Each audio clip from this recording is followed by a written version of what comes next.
tout le monde, j'espère que vous allez bien. Donc je profite pour faire plein de vidéos en même temps. Donc on va parler aujourd'hui de la cosmétique alimentaire. Ok, on y va. Donc l'idée de cette vidéo m'est venue à l'idée par rapport à la discussion entre une de mes amies qui était partie faire un atelier cosmétique, si je peux appeler ça cosmétique alimentaire, et qui m'a fait un retour par rapport à ce qu'elle pensait et par rapport à enfin, ce qu'elle pensait de la cosmétique comme ça alimentaire, c'est-à-dire elle est revenue, par exemple, ils ont fait un masque avec une partie avocat, banane, ok, si je me trompe, et une partie aussi aloe vera, banane, je sais plus. Bon, bref, en tout cas. Et elle m'expliquait, elle me disait en fait que quand elle a appliqué comme ça sur ses cheveux, elle n'a pas vu d'effet vraiment waouh, c'était banal, c'était pas un truc où on dit waouh, mes cheveux ont adoré et tout. Et on croit même que cette personne, c'est de quoi elle parle. C'est-à-dire, elle teste énormément de marques, elle est dans la cosmétique, enfin vraiment, elle sait de quoi elle parle. Donc elle me dit, mais j'ai jamais été plus ou moins alignée avec ce truc-là de mixer la banane ou l'avocat, de trucs avec ça, tout simplement parce qu'elle avait peur de mal faire, de un, et de deux, elle se dit, mais ok, elle préfère acheter des produits des personnes qui savent de quoi ils parlent, qui ont fait des études là-dessus, de la cosmétique et tout, et elle préfère acheter ça que de faire ça parce qu'elle a jamais été vraiment alignée avec ça. Et la preuve, quand elle a testé aussi, elle a eu cette confirmation de se dire, mais finalement, c'est pas efficace sur ses cheveux, en tout cas, son expérience. Donc, on a discuté et ça m'a donné l'idée de cette vidéo en disant, enfin, en vous parlant de la cosmétique alimentaire, c'est pas ce qu'on croit. La dernière fois aussi, il y avait une Taïna qui m'avait envoyé une vidéo. C'était du riz. En fait, dans la vidéo, dans la recette, la personne qui faisait le DIY, elle a cuit du riz. Ok. Donc, elle a mis le riz dans un mixeur avec du persil, elle a mixé et elle a dit que ça allait faire pousser les cheveux. Okay. Donc voilà. Et cette personne, bon, m'en l'a envoyé et. Enfin bref. Donc, techniquement, ok, regardons cette recette type du riz que vous cuisez, que vous êtes censé manger, ok, du persil. Voilà, dedans vous mixez et vous mettez sur la tête. Et vous dites que ça va faire pousser les cheveux.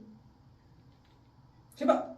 Donc, en quoi est-ce que, c'est quoi les ingrédients, enfin, la composition du riz, en quoi est-ce que la composition du riz va faire pousser les cheveux? En fait, un plateau de riz que vous mettez sur la tête, qu'est-ce que ça va faire?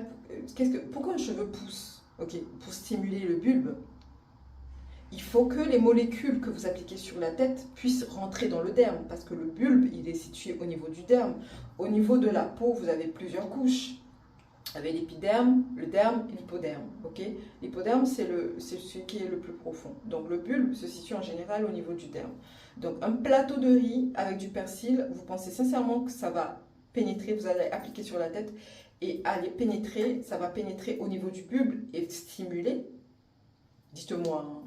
Ok, c'est juste une question comme ça. Ok, et pareil, on parle de la cosmétique alimentaire. Clairement, ce n'est pas ce que vous croyez. Ce n'est pas juste prendre une banane, moi je le dis souvent, ce n'est pas juste prendre une banane ou un avocat ou un truc mixé et mettre sur sa tête, en fait. Vous allez, la banane ou l'avocat va vous donner une certaine consistance, va vous donner une texture plutôt crème qui va faire que quand vous allez appliquer, peut-être vous allez ressentir ce truc de bienfait au niveau de vos cheveux sur le moment. Mais la question à laquelle on doit se poser à chaque fois quand on fait de la cosmétique alimentaire, c'est je veux quoi? Mon objectif, l'objectif du soin, c'est quoi? Par exemple, dans le riz, qu'est-ce qu'on va venir chercher dans le riz, par exemple? Qu'est-ce qui nous intéresse dans l'alimentaire, dans le riz? Ce qui nous intéresse, ben, c'est les protéines du riz. Vous voyez ce que je veux dire? C'est les protéines du riz. Mais les protéines du riz, c'est pas accessible comme ça. Ce n'est pas dans un plat de riz qu'on va trouver des protéines de riz. Ce n'est pas, en tout cas, on va trouver des protéines de riz dans ça, mais la forme qu'il y a dans le riz cuit ne sera pas compatible avec les cheveux. Les cheveux ne peuvent pas l'assimiler, ni le cuir chevelu. Vous savez, il vous faut des petites molécules pour que vos cheveux puissent absorber les protéines, autant par le cuir chevelu, autant de façon très profondément, autant le cheveu en lui-même. Il lui faut des toutes petites molécules. Il vaut mieux utiliser des protéines de riz lyophilisées, c'est-à-dire fait pour ça, qui est liquide, des protéines de soie liquides. Vaut mieux utiliser ça que de cuire son plateau de riz. J'arrive. J'arrive. Je vais faire du popcorn, t'en veux? Non, je fais pas de popcorn. Allez, ferme-moi la porte, s'il te plaît. J'ai jeté l'autre. T'as dit quoi? Ferme-moi la porte. Ah, j'ai jeté l'autre. Hein. Oui. Tu mets pas ça dans la vidéo? Ferme. Tu me promets? Oui. Mais t'es obligé, je suis obligée de couper la vidéo, là. Non, tu vas couper... Non, bah oui, ça me fait du taf. Je t'aime. Ciao. Non. Tu vas couper. Non. Tu veux pas Non. Okay. Bisous, ciao. Ouais, je t'aime aussi. Enfin, C'est trop belle en plus. Ah, c'est trop choupi. Ferme. Non, c'est pas grave, ferme pas complètement. Donc, ce n'est pas le riz tel quel que vous allez mettre sur la tête, c'est pas le cheveu ne va pas l'absorber. Ça va donner une certaine consistance, une certaine glisse, pâteux, qui va être peut-être plus agréable au niveau capillaire, mais techniquement, c'est pas, on ne cherche pas ça là-dedans. La preuve, même quand vous mangez le riz, peu importe ce que vous mangez, ok, pour que ça soit assimilable par même votre corps, vos organes et tout, il y a un boulot de transformation qui se fait au niveau de votre ventre. Ça n'arrive pas comme ça aux organes. Vous voyez, c'est transformé en glucose, en glucides, en lipides, des trucs comme ça, pour que votre corps l'assimile. Donc, si votre corps est incapable, le riz n'arrive pas directement, poum, le riz tel quel au niveau de vos muscles, au niveau de votre cœur, pourquoi est-ce que vos cheveux, eux, auraient la capacité d'absorber les protéines brutes qu'il y a dans le riz comme ça, directement on le met sur le crâne? Pourquoi est-ce que vos cheveux auront, eux, la capacité de ça? Vous voyez ce que je veux dire? C'est une question de logique et de savoir un minimum, côté de la science, côté de la biologie. Si vous recherchez vraiment des soins profonds ou machin, clairement, si vous ne savez pas comment extraire, parce que c'est très compliqué aussi, c'est pour ça que la cosmétique alimentaire coûte assez cher. Pour moi, c'est même pas assez cher pour le travail qu'il y a derrière, parce qu'il faut extraire les actifs des aliments d'une certaine façon et savoir exactement ce qu'on cherche dans un type d'aliment. Vous voyez ce que je veux dire? Donc, il ne s'agit pas, par exemple, il ne s'agit pas de prendre juste la pâte de cajou comme ça, de mélanger, je vous mettez sur votre crâne, ça ne va rien faire. Ça ne va rien faire du tout. C'est un process, c'est une façon de fabriquer, c'est une façon d'extraire les actifs. C'est se poser la question selon laquelle qu'est-ce que je cherche dans tel aliment ou qu'est-ce que je cherche dans telle plante. Ok, c'est pas vous prenez de la papaye comme ça, par exemple, dans la papaye, il y a une enzyme de la papaïne qui se trouve, qui a l'un des actifs clés dans l'un de mes futurs soins que je vais mettre en ligne. La papaïne, vous la trouvez pas comme ça, vous prenez pas la papaye, vous la mixez et puis vous retrouvez de la papaïne dedans. Ça, c'est pas comme ça. Vous voyez ce que je veux dire? Je peux prendre la papaye, la carotte ou truc et appliquer directement. En tout cas, dans la papaïne n'est pas accessible comme ça directement dans une papaye, par exemple. Donc, si vous ne savez pas, moi, limite, vaut mieux acheter des soins tout faits qui vont être riches en huile. Par exemple, vous prenez l'avocat. Okay? L'avocat, qu'est-ce qui vous intéresse? Faut vous poser la question, qu'est-ce qui vous intéresse dans l'avocat? Okay? Est-ce que, en général, c'est le gras de l'avocat? Mais le gras qu'il y a dans l'avocat lui-même n'est pas accessible directement au niveau capillaire. C'est mélangé. Vaut mieux utiliser de l'huile d'avocat que de l'avocat lui-même. L'avocat, vaut mieux le manger, techniquement. Franchement, la réalité, c'est ça. Si vous voulez, par exemple, une certaine onctuosité par rapport à l'avocat, que vous avez un avocat qui pourrit et que vous avez envie de l'utiliser, ça peut servir de, j'ai oublié le terme technique en cosmétique, mais de support, en tout cas. Donc, mixer l'avocat lui-même, ok, mais rajouter des huiles dedans, rajouter l'huile d'avocat, rajouter des trucs dedans, rajouter des actifs dedans. Mais l'avocat tel quel, brut, vous le mettez sur votre tête, vous n'avez rien fait. Vous voyez ce que je veux dire? Vous n'avez rien fait, en fait. Donc, c'est super important de comprendre ce que c'est que la réelle cosmétique alimentaire. Ce n'est pas juste de mixer un truc là, et que des aliments bruts, surtout un plateau, c'est pas un plateau de riz sur la tête, c'est pas possible, ça ne va rien faire. Ça va peut-être, par exemple, la maïzena qu'on utilise, la maïzena a une certaine consistance, c'est pour ça que quand vous l'appliquez, ça définit vos boucles et tout, mais c'est la consistance en lui-même. Mais sur la durée, vous n'allez pas avoir vraiment d'efficacité. Ça va vous aider à démêler vos cheveux parce qu'il y a une certaine consistance plutôt glissante, plutôt pâteuse. Ça peut aider à ça, ça peut aider à un début de structure, mais sur la durée, ça ne va rien faire. Comme je dis, la maïzena ne peut pas être un défrisage, c'est pas possible, ok, techniquement. Je ne sais pas si vous voyez ce que je veux dire. Donc c'est important de comprendre ça et de ne pas perdre son temps sur certaines choses, sur certaines DIY, sur certains trucs. Il faut toujours se poser la question, pourquoi est-ce que j'utilise tel ingrédient? Si je prends la tomate, qu'est-ce qui m'intéresse dans la tomate? Si je prends la carotte, qu'est-ce qui m'intéresse dans la carotte? Si je prends du riz, qu'est-ce qui m'intéresse dans du riz? Qu'est-ce qui peut être intéressant en tout cas pour les cheveux? La constitution de cheveux, tout en sachant que les cheveux est composé à plus de 95% de kératine. Ok? Et c'est une matière morte. Elle ne va pas manger. Le cheveu ne mange pas, techniquement. Donc, qu'est-ce qui peut être compatible avec mon cheveu dans les aliments que j'utilise sur ma tête? Ça, c'est super important de le comprendre. Par exemple, on va peut-être utiliser de la banane ou parce que ça contient du sucre. Et le sucre naturel, c'est un humectant. Ça peut aider à l'hydratation, par exemple. Ça peut être ce genre-là. Ok? Mais à utiliser côté humectant, je préfère limite que vous utilisez, si vous n'êtes pas vegan ou si vous êtes vegan, utilisez du sirop d'agave ou du miel. Si c'est côté humectant que vous cherchez, il vaut mieux utiliser ces ingrédients-là que la banane en elle-même. Et peut-être la banane peut servir de support, j'oublie toujours le terme en cosmétique, de crémosité, mais rajoutez par exemple dans votre banane, rajoutez du miel ou du sirop d'agave pour ce côté très humectant, par exemple. Mais c'est très important de comprendre qu'il ne s'agit pas de juste mélanger n'importe quel type d'aliment sans forcément avoir la réflexion de savoir qu'est-ce que je cherche dans tel aliment. Pourquoi j'utilise de la poudre de cidre, pourquoi j'utilise de la poudre de fenugrec par exemple.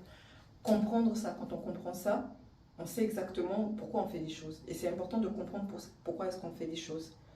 Vraiment. Mais sinon, on peut tout mettre. On peut mettre du couscous, on peut mettre, je sais pas, j'en ai vu même, de la viande, de la graisse de viande sur sa tête, on peut tout faire. Mais il faut se poser la question, pourquoi est-ce qu'on le fait? C'est très important. Dans quel sens? Est-ce que c'est compatible à la constitution du cheveu? Est-ce que c'est compatible à la constitution, en tout cas, de la peau, par exemple? C'est très important de se poser la question-là et de ne pas perdre son temps dans tout et n'importe quoi. Et après être saoulé et dire « mes cheveux ne répondent pas, ils sont secs, j'ai beau tout faire, j'ai beau tout mettre ». Parce que la dernière fois aussi, elle avait posé la question à une Taïna en coaching, est-ce que tu fais des soins protéinés? Elle me dit « oui, j'en avais déjà fait ». Elle me dit, je vais poser la question de savoir « c'était quoi ton soin protéiné ?» Elle m'a dit un masque à la banane. Non, la banane, no way, en protéines, il y en a très très peu dedans, quantité infime, presque inexistant. Donc on ne peut pas dire qu'on fait un soin protéiné avec de la banane. Il y a vraiment une méconnaissance des aliments. Quand vous prenez un aliment, quand vous le faites, peu importe, vous le mettez sur votre peau, sur votre tête, essayez d'aller chercher plus loin de quoi est-ce que est constitué l'aliment.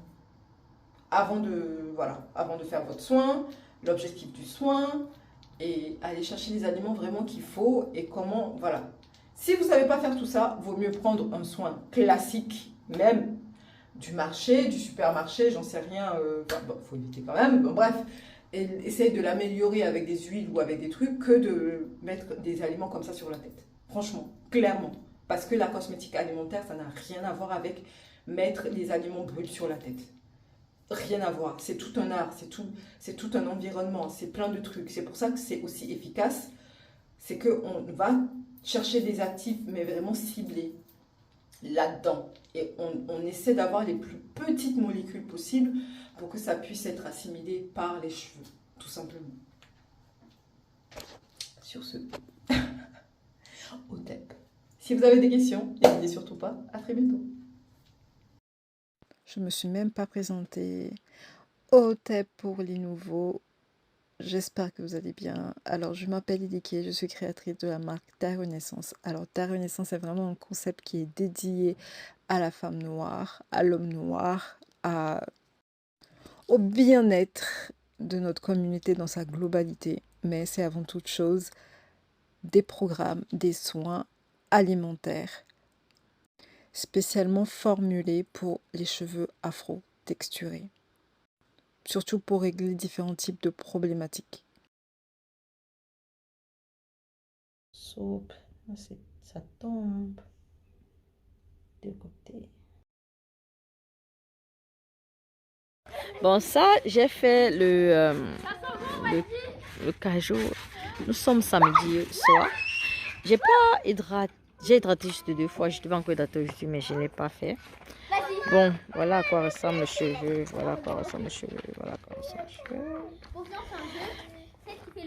Voilà à quoi ressemblent les cheveux. Je suis venue faire un retour. Le retour, c'est pas combien de semaines après cajou. Je sais pas. En tout cas, admirez la vibes.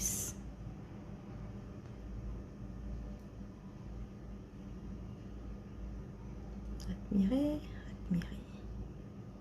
Admirez, admirez. Tellement souple. Tellement, je sais pas.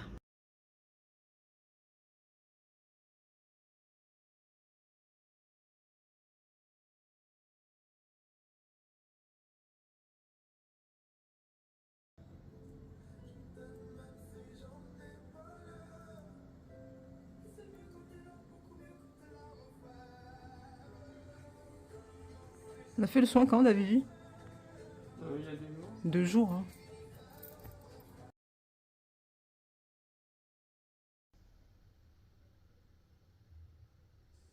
Voici les desserts capillaires.